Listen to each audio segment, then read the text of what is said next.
ওই যে আমি পেপার মানি নিয়ে কথা বলেছিলাম না, কাগজের টাকা, এরপর আসছে ক্রিপ্টোকারেন্সি। কি আসছে, নাম শোনেন নাই?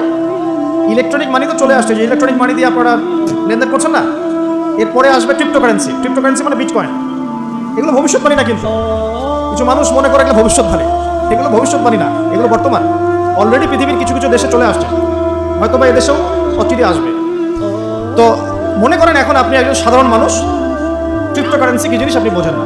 এখন আপনি একজন আলেমের কাছে আসলেন, এসে বললেন যে হুজুর, ক্রিপ্টোকারেন্সি কি জিনিস আমি বুঝি না, এটা হালাল না হারাম, জায়েজ না জায়েজ, কতটুকু রাখা যাবে রাখা যাবে না, মাসালা দেন।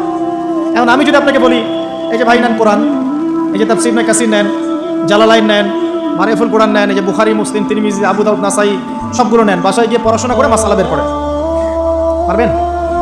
সম্ভব? সম্ভব কি? কে পারবে? যিনি মুস্তাহিদ। আর একটা সমাজের মধ্যে মুস্তাহিদ মানুষের সংখ্যা কতজন থাকে?